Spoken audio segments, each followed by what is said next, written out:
Tudo bem, galera? Esse nosso canal se tornou um canal muito mais propriamente de música do que de outras coisas, tá, gente?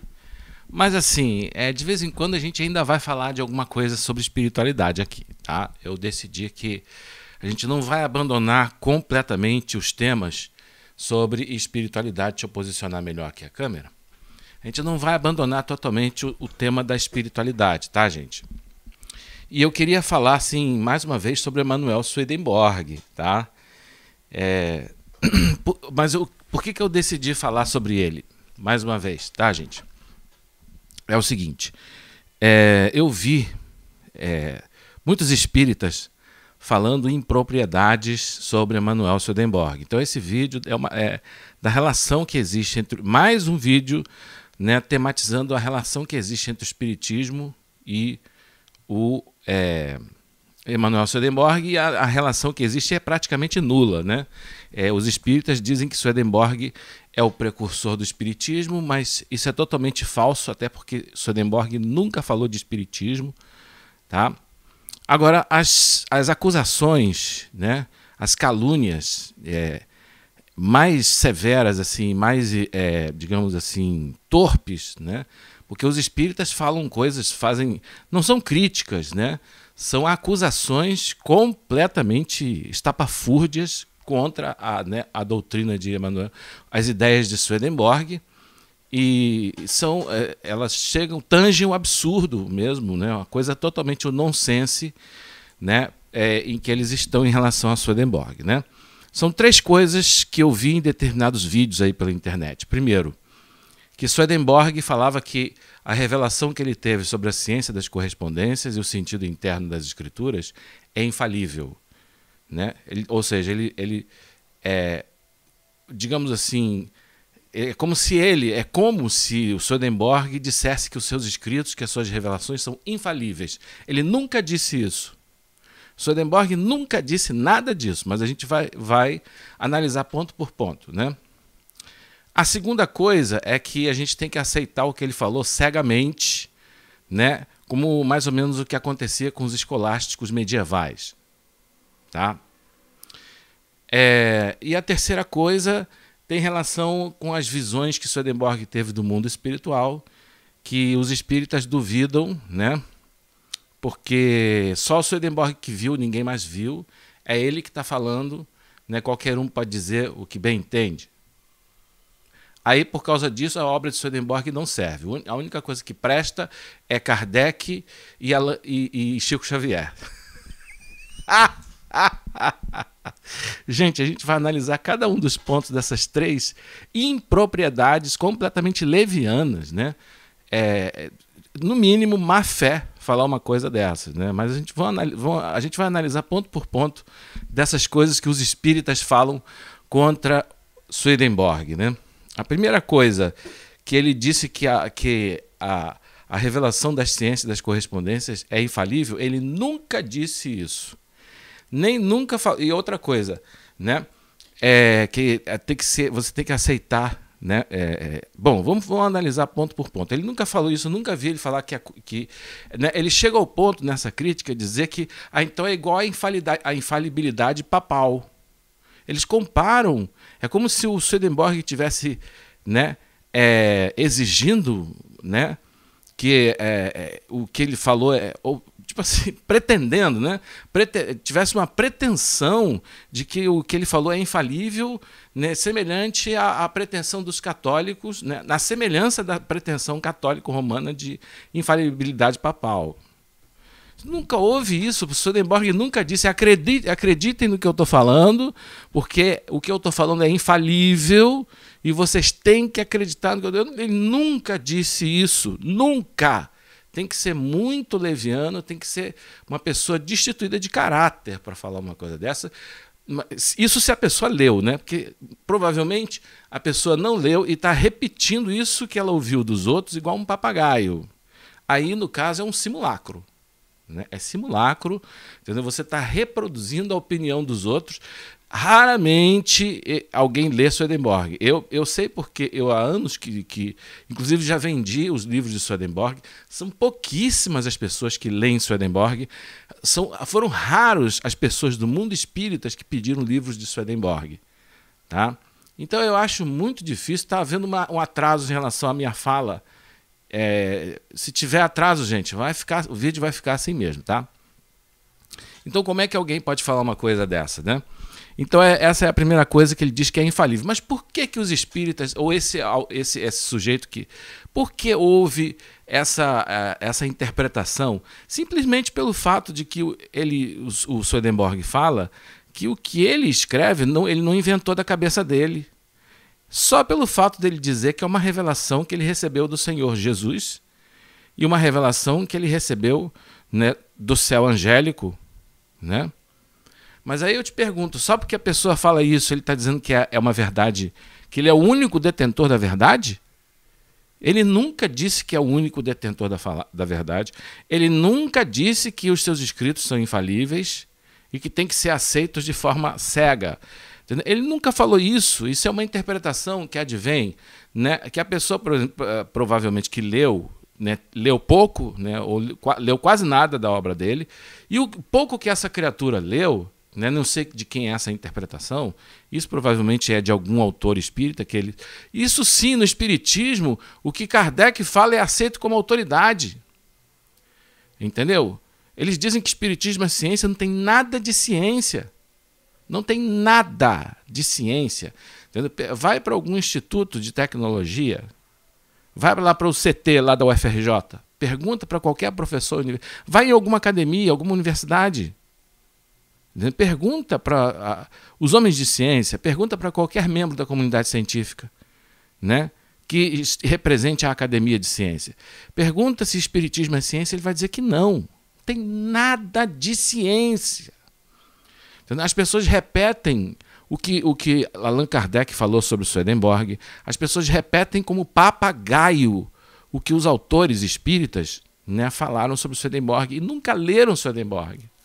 E depois vão dizer que tem que aceitar cegamente o que ele falou. Ele demonstra a obra de de Swedenborg, né? Ele expõe de uma forma analítica, de uma forma rigorosa. Os escritos de Swedenborg, eles são lidos por intelectuais, né? Por vários intelectuais e filósofos do mundo inteiro, né? Existe uma lista de intelectuais que leu Swedenborg, entendeu? Que foi influenciado por Swedenborg, Schopenhauer, por exemplo, né? Emerson, aquele poeta americano que escreveu aquele poema do Corvo Negro, acho que é Edgar Allan Poe, poetas, literatos, teatrólogos, né? Dramaturgos, entendeu? Homens de ciência leram Swedenborg e não viram esse nonsense que os espíritas dizem que tem na obra dele. A gente vai falar depois da maneira como é que se demonstra, né, racionalmente, as matérias que são de ciências filosóficas e os temas de metafísica e espiritualidade. Não é igual nas ciências naturais. Entendeu? Não tem como você adotar o método científico utilizado pela física, biologia, nas coisas espirituais. Nem o espiritismo faz isso. Entendeu? A maneira de demonstração, né, dentro dos domínios da metafísica é outro completamente diferente. Então, Swedenborg nunca disse isso, ele apenas falou que o que ele escreve é uma revelação que ele recebeu do Senhor. Ele está, então, dizendo, então você tem que acreditar no que eu estou falando porque eu estou dizendo que é uma revelação? Não, ele está sendo sincero. Agora, vem cá, os espíritas não usam esse recurso, não? Entendeu? Quando eles falam isso aqui é uma psicografia, também não é. Isso aqui é uma psicografia. Entendeu? Não foi criado, é uma revelação que eu recebi, é uma psicografia, acredite no que eu estou falando. Kardec, por exemplo, ele fala que Swedenborg apareceu em sessões espíritas e falou que o escrito dele está todo errado. Está usando também a mesma coisa, ele está dizendo que é uma revelação que você tem que aceitar só porque ele apareceu numa sessão espírita. E o que é pior, é ele que diz, só as pessoas, não sei quem estava presente nessa sessão espírita, né? Né? Que só eles que viram, só eles que presenciaram, e muita gente acredita cegamente. Porque foi Kardec que falou. Entendeu? Aí eles ficam acusando o Swedenborg, né? Querendo vestir em Swedenborg a carapuça que é única e exclusivamente dos espíritas. Entendeu? Então, o que acontece é o seguinte, é que Swedenborg falou que o que ele escreveu é uma revelação, e esse autor espírita que fez essa crítica, e está sendo repetido assim, né? Provavelmente achou isso que ele... Bom, então, indiretamente, ele está dizendo que eu vou ter que acreditar cegamente no que ele escreveu, só porque ele disse que é uma revelação. Não, isso estava na cabeça desse sujeito. Isso está no cérebro torto desse sujeito. Ele que interpreta dessa maneira. Entendeu? Você acredita se quiser. Ele disse que é uma revelação, e daí? Os espíritas também não usam esse mesmo argumento? Os espíritas também não utilizam esse mesmo, né, esse mesmo expediente? Né? Eles dizem que espiritismo é ciência, mas vivem falando de psicografia, de sessões espíritas, que o espírito falou, que a psicografia falou isso e aquilo, que a evidência, né? Tá. Então, a primeira coisa aí que Swedenborg falou que os escritos deles são infalíveis, totalmente falso, ele nunca disse isso. Eu já estudo a obra de Swedenborg há mais de 20 anos, não, desculpa. Eu comecei a estudar a obra de Swedenborg em 2004, se não me engano. 2004 foi quando eu descobri a obra de Swedenborg, tá? De lá para cá eu venho estudando, né? Quer dizer, tem 18 anos que eu estudo Swedenborg, eu nunca vi Swedenborg falar que o que ele escreveu, ou alguma pretensão de infalibilidade. Pelo contrário, né, o que ele vai dizer é que a ciência das correspondências ela foi conhecida dos antiquíssimos, dos antigos, né, e que as religiões orientais, por exemplo, o budismo, ou mesmo a cabala, a tradição alquímica, o mesmo neoplatonismo, o mesmo Platão, todas essas tradições muito antigas, elas têm elementos das ciências das correspondências, que você pode ver que tem muita correlação com o que os gnósticos, o que o gnosticismo falava, né? O que Swedenborg escreve, entendeu? Eu encontro eco em várias tradições. O problema é que os espíritas não conhecem a sabedoria perene da humanidade, a tradição primordial, né? Não conhece o núcleo mínimo, né, de conhecimento da sabedoria primordial humana, da sabedoria ancestral da humanidade, entendeu? Aí veriam que o que Swedenborg escreve é, na verdade, né, uma coisa que já foi conhecida pelos antigos, só que Swedenborg foi encarregado de revelar de forma contínua o sentido interno das escrituras sagradas. E daí? Ele foi um vaso escolhido por Deus para isso, entendeu? Você acredita se quiser. Ninguém é obrigado a acreditar nisso. Entendeu? Então ele nunca disse que os escritos dele são infalíveis, em momento algum. Nunca disse que é uma novidade, né? Nunca disse que você é obrigado a acreditar. Outra coisa também, que você tem que acreditar cegamente. Olha só. Vocês espíritas, vocês têm que estudar, né, teoria do conhecimento, né, epistemologia, lógica e metodologia da ciência. Tá? Eu sou professor de filosofia, eu ensino essas coisas para os meus alunos, né? E como é que é a demonstração, né? Tem duas coisas, né? Por exemplo, William Dilthey, filósofo alemão, ele fala que existem as ciências, né, da natureza, as Naturwissenschaften, e existem as ciências do espírito, as Geistwissenschaften, né? Geist, né? As Geistwissenschaften, né? E do alemão, as ciências do espírito e as ciências da natureza. Né? Então, a demonstração, exemplos de ciências da natureza, matemática, física, biologia, química, exemplos de ciências do espírito, sociologia, as ciências humanas, né, filosofia, a antropologia, as ciências políticas, a economia, o direito, tudo isso são as ciências do espírito. Isso inclui também a teologia ou a metafísica, que é o domínio da espiritualidade. Entendeu? Então, William Dilthey, e vocês espíritas deveriam ler um pouco mais os intelectuais, né? William de Utah vai dizer que a demonstração e o método o instrumental metodológico, a metodologia das ciências do espírito tem que ser necessariamente diferente do instrumental metodológico das ciências da natureza, porque o objeto de estudo é totalmente diferente, né? O estatuto de realidade do espírito é diferente do estatuto de realidade da matéria ou da natureza. Entendeu? O espírito não tem como você colocar o espírito dentro de uma proveta. Não tem como você colocar, né? Não tem como você colocar a reencarnação num laboratório ou fazer um teste científico. Não tem como. O que você vai se basear, né, em testemunhos de pessoas, né? Só que o cientista vai falar que isso é evidência anedótica, entendeu? Porque uma coisa são as ciências da natureza, outra coisa são as ciências do espírito. Entendeu? Colocando de uma forma bem simples, existem 3 formas de ciência: as ciências da natureza, as ciências matemáticas e as ciências filosóficas. Entre as ciências filosóficas está a própria filosofia, estão, né, as ciências políticas, como as ciências humanas, como eu já falei, né, a sociologia, a antropologia, a ciência política, a economia, a história, entendeu? O direito, e todas essas são o quê? A psicologia também, que é uma ciência moral, né? Também tem as ciências morais, né? Tem as ciências, todas elas, né, estão dentro desse contexto das ciências espirituais e subjetivas, né? Por distinção às ciências naturais e objetivas. Então quer dizer que o domínio do espírito não pode ser provado? Não! É simplesmente a prova e a demonstração e, portanto, a metodologia, né, num domínio tem que ser diferente da demonstração e da metodologia do outro domínio.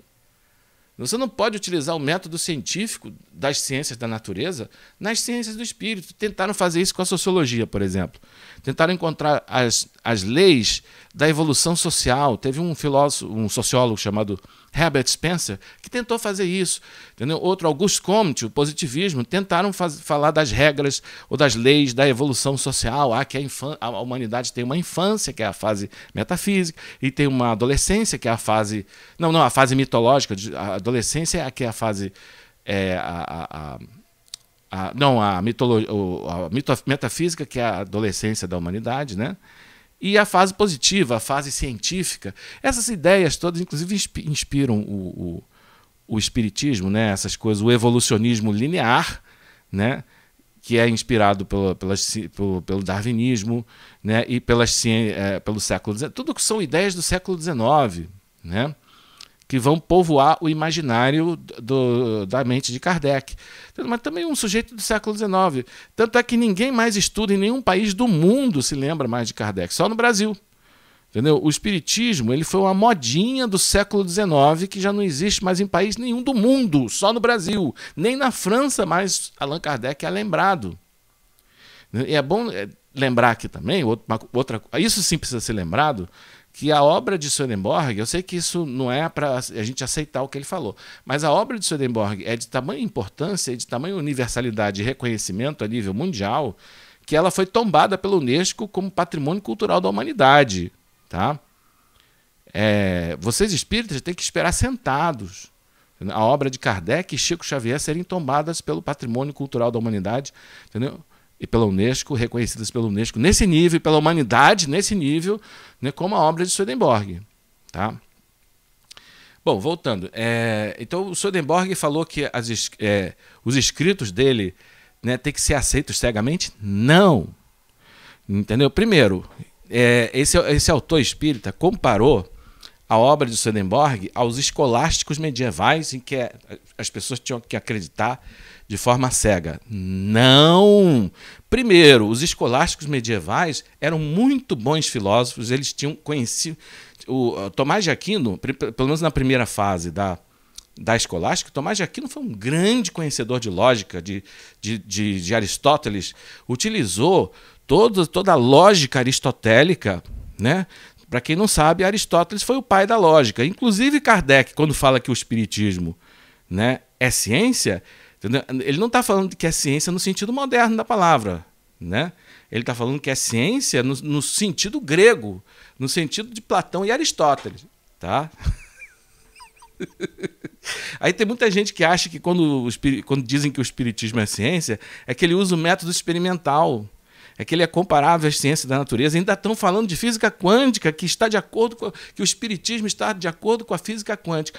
É claro, o Swedenborg, ele não teve esse nível de desonestidade intelectual. Ele nunca disse que a obra dele é ciência. Então ele está falando que tem que ser fé cega? Não, único e simplesmente ele não era desonesto. Só isso. Ele não era desonesto para dizer que a obra dele, ele jamais, né, usaria de um ardil de fazer as pessoas terem que acreditar no que ele falou, simplesmente afirmando e bradando em alta voz e esperneando que é ciência. Ele nunca falou isso, ele nunca precisou disso, a obra dele não precisa disso. Entendeu? Então, os escolásticos, entendeu? Tomás de Aquino, o que ele escreve tem um rigor analítico filosófico tremendo. Entendeu? Mas o Aristóteles e Tomás de Aquino não utilizam o método experimental das ciências da natureza. Claro que não! Porque não existia isso naquela época. E também porque não cabe o método experimental para as coisas que são das ciências filosóficas. Entendeu? O que eu falei? Existem as ciências, né, da natureza, as ciências matemáticas e as ciências filosóficas. Tentaram, até nas ciências sociais, ninguém mais usa. Vai tentar formular leis, né? Utilizar o método experimental na sociologia, se nem nas ciências humanas isso funciona. Entendeu? A filosofia não utiliza o método experimental. A demonstração racional. Isso quer dizer que a filosofia, você tem que aceitar cegamente o que os filósofos escrevem? Não. Claro que não. Se você pega uma obra de Aristóteles, de Platão, ela é perfeitamente racional. Só não utiliza o método experimental, porque o método experimental não é a única via de demonstração racional. Demonstrar racionalmente não é a mesma coisa que demonstrar cientificamente. São coisas diferentes. Entendeu? O problema é que os cérebros infantis, né, acham que tudo tem que ser ciência. Entendeu? Isso é coisa de estudante secundarista. Estudante secundarista que acha que uma coisa só é provada se for científica. Isso é cientificismo. Isso são ideias ultrapassadas do século XIX. Entendeu? A filosofia não é nem pior nem melhor do que a ciência, ela é diferente. As ciências do espírito, elas não são nem piores nem melhores que as ciências da natureza, elas são diferentes. O objeto de estudo é diferente, só isso. Acho que de vez em quando dá uma falha aí na gravação por causa do... né? O arquivo acho que fica muito grande. Tá? Então, o Swedenborg, ele escreve com o mesmo rigor que um Tomás de Aquino ou que um Duns Scotus, que é uma coisa, um escrito fantástico, reconhecido na academia, é a obra de Duns Scotus, que ele é de outro período do escolasticismo medieval. Entendeu? Tudo que ele escreve é perfeito. Agora, como é que é a demonstração dentro da filosofia? É pela via analítica, é pela análise. Entendeu? Se vocês espíritas estudassem, pegassem um livro de lógica, vocês veriam como é que é a demonstração dentro da lógica. É o silogismo. A prova é o silogismo. O silogismo é um ato pelo qual eu derivo juízos a partir de outros juízos. Essa é a definição técnica de demonstração dentro da lógica. Entendeu? Mas o que está por trás disso? Aqui, uma coisa que Descartes, né, falou que não é necessariamente nada novo, né? Ele simplesmente colocou em termos que tudo que se apresenta muito claro e distintamente ao entendimento, ou seja, tudo que possui coerência interna, possui realidade objetiva e correspondência com a realidade. Não é só isso. Entendeu? Então, o fato de você colocar isso, expor as suas ideias de forma clara e distinta, em que os conceitos não se atrapalham uns aos outros, né? Você está demonstrando. Né? É assim dentro das ciências filosóficas, é assim inclusive dentro das ciências sociais. Agora é claro que a sociologia ela vai utilizar mais de pesquisa de campo, estudos descritivos, gráficos, estudos estatísticos, mas ainda não é a mesma coisa que a metodologia utilizada pelas ciências da natureza, né, em que você vai formular, que parte da observação, depois vai formular hipóteses e depois vai procurar, né, testar essas hipóteses com experimentos, né, ou um experimento controlado, né, que possa ser repetido, que seja previsível, dadas as condições X, eu terei o resultado Y, né? E assim você formula leis, você formula verdadeiras teorias científicas. Entendeu? Ou então, se não dá para ser repetido num experimento controlado, pelo menos você tem que reunir um corolário de fatos que possam corroborar com aquela hipótese. Entendeu? É assim que trabalha a ciência. Mas a ciência da natureza, nem sempre as ciências do espírito dá para fazer isso. Como é que você vai utilizar o método experimental? Né? Se as ciências humanas, as ciências do espírito, elas trabalham com valores, com sentimentos, né? O filósofo vai trabalhar com o quê? Com a essência, o ser, né? Vai trabalhar com uma série de conceitos que não tem como você colocar dentro de uma proveta, né? Não tem como você colocar dentro de um laboratório, né? Se manca, meu caro. Só um instantinho que eu estou gravando um vídeo, por favor. Tá? Eu estou gravando um vídeo. Tá? Então, desculpa aí, tá, gente? É que o pessoal não sabia que eu estava gravando um vídeo, eles não ouviram. Então, gente, a demonstração dentro das ciências do espírito se dá por meio da análise, por meio da analítica, por meio da lógica, por meio do argumento, por meio, né, do silogismo. O silogismo o argumento é a expressão oral escrita de um silogismo, na verdade, silogismo e o argumento são expressões orais, é uma expressão oral ou escrita de um raciocínio, né? Então, dentro da lógica, você não precisa utilizar o método experimental. Então, qual vai ser o método? É aquilo que Descartes já expôs. Tudo que você expõe muito claro e distintamente, né? Tudo que é colocado de forma clara e distinta, que possui coerência interna, né? Possui, portanto, ou pelo menos tem uma grande possibilidade de ter correspondência com a realidade e, portanto, de ter realidade objetiva. Tá, gente? Então é assim que se demonstra no campo das ciências filosóficas. Não é você dizendo, eu tive uma como é que se diz? Alguém teve uma psicografia e, portanto, aquilo é verdade, e depois dizer que aquilo é ciência, né? E depois dizer que Swedenborg é que fez isso, né? Só porque ele disse que é uma revelação. A gente está lidando com as coisas espirituais. Deus só se revela por revelação. Deus só se alcança por revelação. Entendeu? O domínio da espiritualidade é o domínio da revelação. Nós não podemos alcançar Deus pelo intelecto. Isso é loucura, isso é coisa de gente tola falar uma coisa dessa. Deus só pode ser conhecido se ele se der a conhecer. Né? Santo Agostinho. Isso não quer dizer que é fé cega. Isso quer dizer que é outro nível de intelecção, é outro nível, né, de consciência. Né? Você não tem. Mas eu não alcanço isso. Então pode ser uma limitação sua. Mas eu não tenho revelações, eu não consigo reconhecer a verdade de uma revelação. Isso é um problema que você tem. Você não consegue. Não quer dizer que o resto da humanidade esteja na mesma limitação que você. Entendeu? Porque o que é a fé? A fé é o reconhecimento da verdade. É o reconhecimento interno. Né? Tem muito a ver com a intuição intelectual de Platão, né? Que eles chamam de nous ou noeses, né? Mas isso aí é uma coisa para se tratar em outro vídeo, né? Porque Platão vai dizer que existem 4 níveis de consciência até você chegar ao conhecimento, né? O nível da eicasia, que é o mero simulacro, mera crença costumeira, crença cega. Depois a doxa, que é a opinião, né? Depois, o que é a opinião? O que é a doxa? É você acreditar cegamente no que os sentidos mostram. É o que a ciência, é o que o ateu... Deus não existe porque eu não posso ver. Quer dizer, o cara está achando que a coisa só pode existir se ele ver? Desde quando os nossos sentidos são fiéis à realidade? Desde quando que o universo tem que se curvar à limitação dos nossos sentidos? Desde quando o universo ele tem que ser domesticado pelos nossos sentidos limitados? Desde quando nós temos o direito de domesticar a realidade e dizer que ela tem que ela só pode existir se eu puder ver?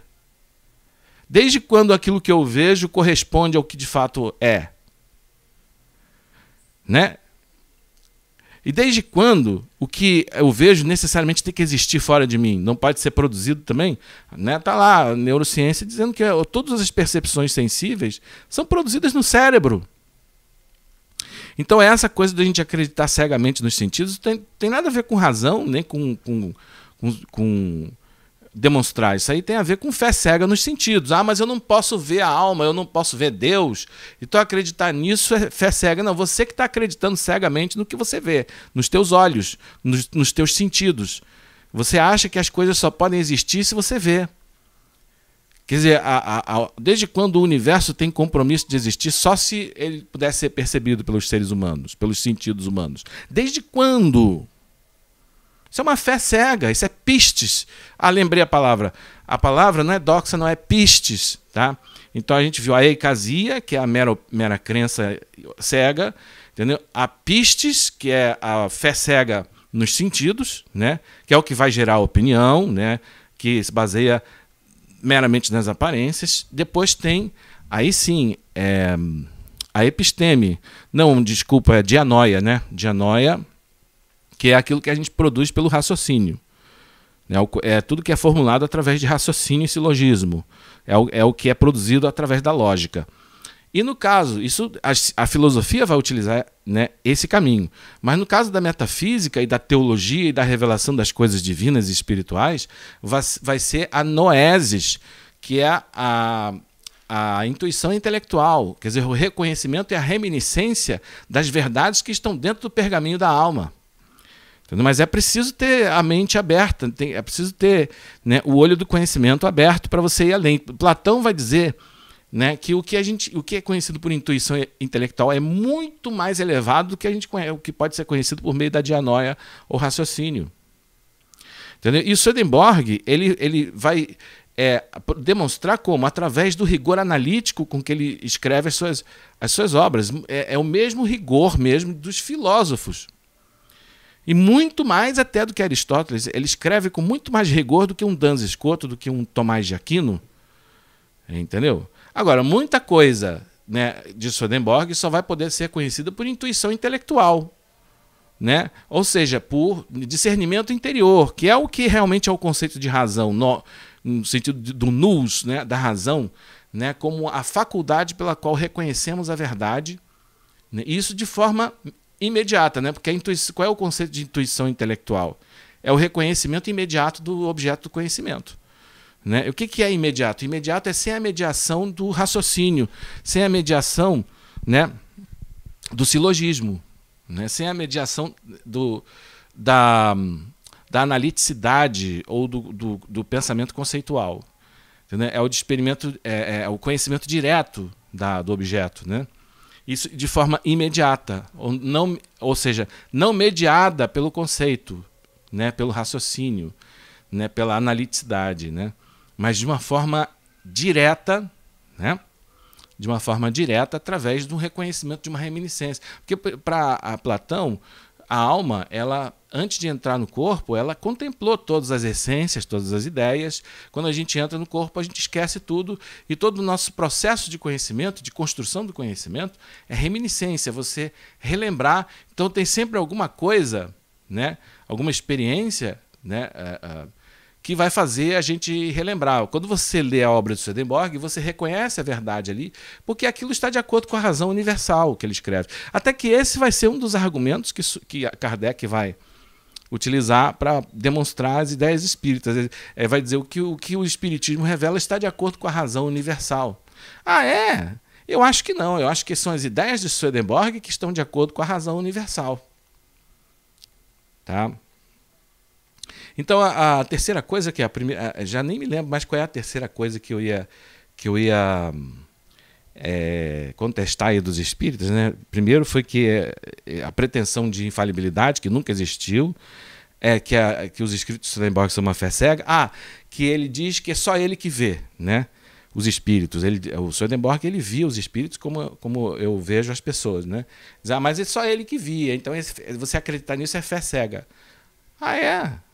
E aquelas coisas, aquelas visões loucas e completamente insanas e febris de Chico Xavier, qual é a demonstração que tem aquilo? Né? Foi só o Chico Xavier era só Chico Xavier que via aquele Emmanuel. E vocês espíritas acreditam cegamente nisso. E agora estão dizendo que acreditar no que Swedenborg viu o anjo é cegueira? É fé cega? Pelo amor de Deus. Entendeu? Vocês têm que aprender um pouco a ser menos, menos desonestos, né, no campo das ideias, né? Veja bem, como é que é a demonstração nas ciências filosóficas? É por meio da analiticidade. Isso aí existe na obra de Swedenborg. Ela tem coerência interna, ela é um sistema de ideias perfeito. Você vê que o Swedenborg ele conhecia profundamente lógica e filosofia, e era um cientista. Ele demonstra com fatos da ciência tudo o que ele escreveu, apesar que ele não diz que a doutrina dele é ciência, né, porque ele não é desonesto, mas ele era um cientista. Ele dá várias ilustrações dentro do campo da ciência. É vocês espíritas que nunca leram o que ele escreveu. Entendeu? Para uma pessoa que leu o que Swedenborg escreveu, é uma grande tolice isso que vocês estão falando, né? Ele, além do que Swedenborg escreve, ter rigor analítico, o que é filosofia? Clarificação de conceitos. O que é analiticidade? É clarificar conceitos. À medida que você clareia ideias de tal sorte que você gere um sistema de ideias que tem coerência interna, você está demonstrando. Entendeu? Porque isso é construir silogismo. Isso é silogismo. Isso é demonstração dentro da lógica. É porque vocês espíritas não estudam lógica nem teoria do conhecimento, né? Não estudam metodologia da ciência, não estudam epistemologia, não tem conhecimento de filosofia, não tem conhecimento mesmo de metodologia da ciência. Ficam pegando eternamente as coisas que Kardec escreveu, né, que já está ultrapassado, que ninguém mais, nas academias, ninguém mais defende aquelas ideias, tipo evolucionismo linear, e ficam falando essas coisas como se fosse uma grande novidade, como se fosse uma grande coisa, uma genialidade. Entendeu? A obra a teoria, a filosofia escolástica não era fé cega. Eu não confundi Tomás de Aquino e Duns Scotus com... Aí sim, o Vaticano é outra coisa. A Igreja Católica exige fé cega, eu sei disso. Entendeu? Mas isso não quer dizer que os doutores da Igreja também estavam na mesma pretensão de fé cega. Eu já li a obra de Tomás de Aquino, não vejo ele dizendo que a gente tem que acreditar cegamente nas coisas. Pelo contrário, ele tentava conciliar a fé com a razão, que ele disse que era perfeitamente possível. Agora, tem outros doutores da Igreja que não têm essa mesma ideia de Tomás de Aquino, não são assim. Mas no caso específico de Tomás de Aquino, ele achava perfeitamente, entendeu? Foi um esforço monumental, né, de conciliar a fé com a razão, com os escritos de Aristóteles, dos filósofos gregos, né, que era o que havia de mais avançado na época dele. Tá? Então, você dizer que Swedenborg pretende que você creia cegamente, que o que ele fala ele não demonstra, ele não prova o que falou, como é que ele não prova? O que você quer? Você quer que ele, né, use o método experimental? O que você quer, cara?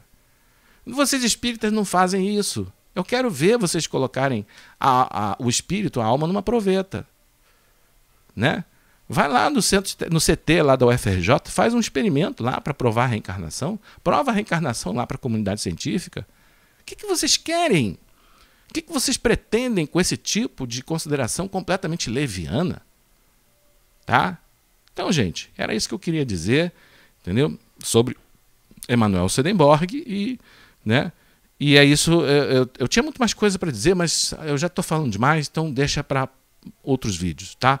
Até a próxima, se assim, né, os céus o permitirem. Até mais.